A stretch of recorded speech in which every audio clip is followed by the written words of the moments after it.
Different video today. I'm in transit right now at Houston George Bush Airport in Texas. I flew in several hours ago from Mexico City, and in total I have a 6-hour layover here before I catch a Singapore Airlines flight which will take me to Manchester in northern England.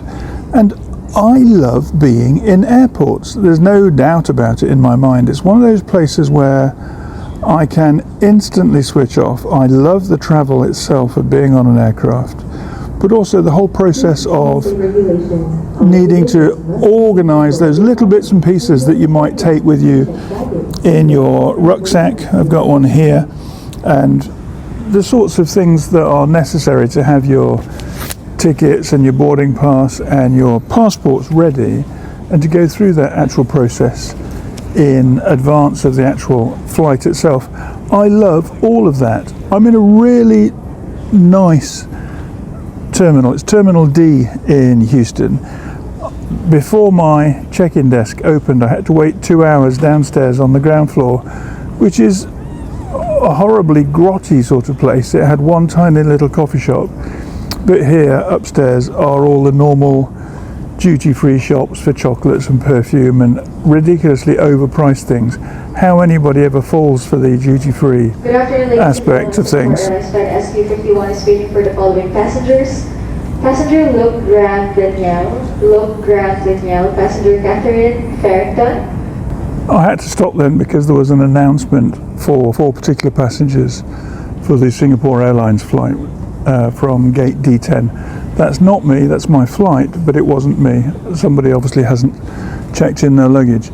But this is a brilliant place to be, and it's really quiet. Look at this. This is the actual lounge, and look at all that space around me. I said downstairs was a fairly grotty environment, but there was that one coffee shop, and I was able to get some work done. I've really been enjoying recently working with these simple US letter-sized spiral-bound notebooks. And on the flight from Mexico City to Houston, I was reading this book by Gonzalo Celorio, and it's called "And Let the Earth Tremble at Its Center." When I first picked it up, I actually bought it in Oxford last year. I thought it was a book about the tremble or the temor of the earthquakes in Mexico City, and it's nothing to do with that at all. It's the story of, it's a fictional book, it's the story of a UNAM, or the University of Mexico City, literary professor who has reached his retirement. He's just had his retirement party, and he arranges to meet some of his students for a tour of Mexico City because he's such a big fan of and knowledgeable about the history of the buildings and the architecture of Mexico City. And the book is about that day in his life. I won't go into any more detail because you need to read the book for that and to get the value of it. But what's been really good, I only read 3 chapters on the initial flight over here, which was a couple of hours.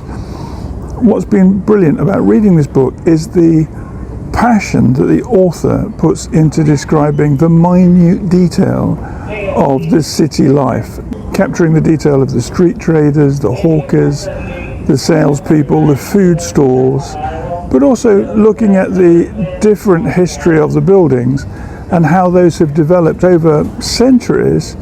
So what might have been a vice-regal palace in the 16th century then became a convent or a school.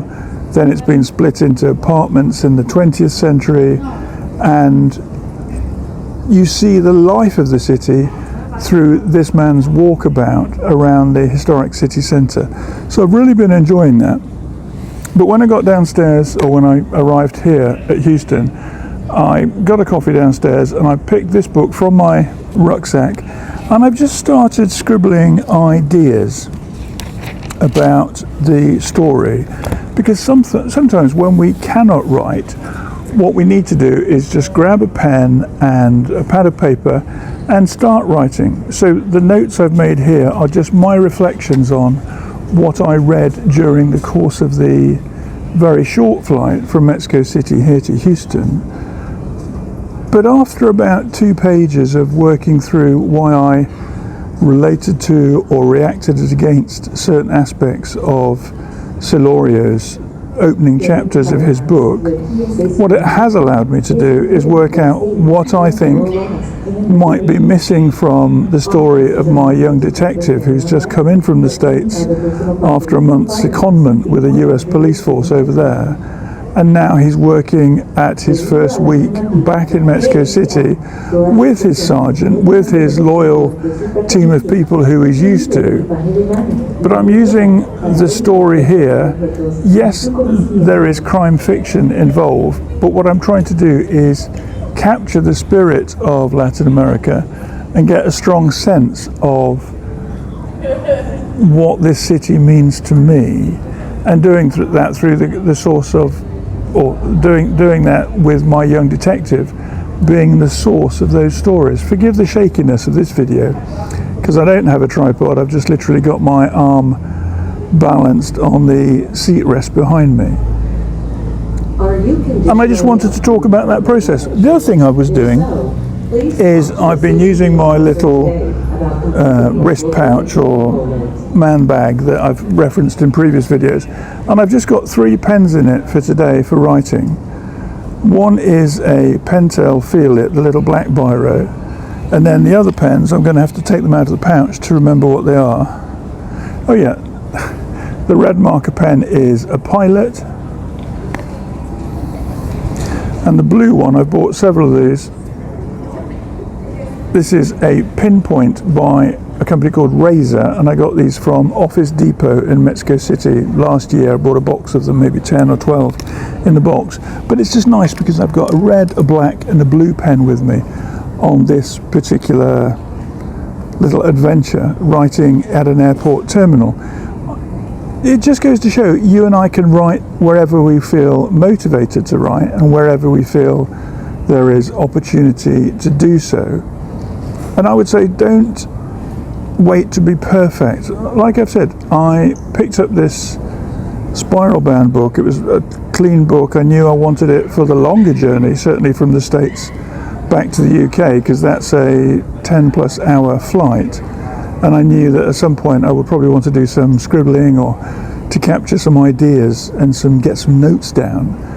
But I ended up just grabbing my coffee downstairs in the entrance area, having to wait several hours before I could check in my luggage. But it was productive. I wrote 6, maybe 7 pages, I can't quite remember. But it's been good because a couple of those were me getting my ideas together about the previous book, the one I was reading on the flight. But it then gave me 4 or 5 pages of really, I want to say good questions, but I don't mean it in the sense that they're brilliant. Simply questions that have allowed me to say to myself, what do I want this new story to reveal about Mexico City? And how might I use memories and flashbacks and ideas from the character of my main protagonist to reveal aspects of the cultural life of Mexico City that will be useful to my readers.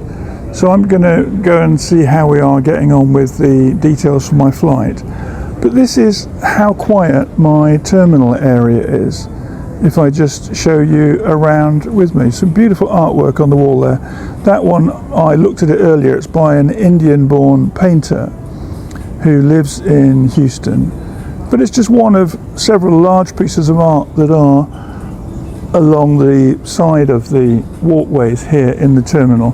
And I missed it while I was talking, but this Emirates aircraft has pulled in. I don't know whether you can see that. I can just see it now, the contrast between the shadow and the light.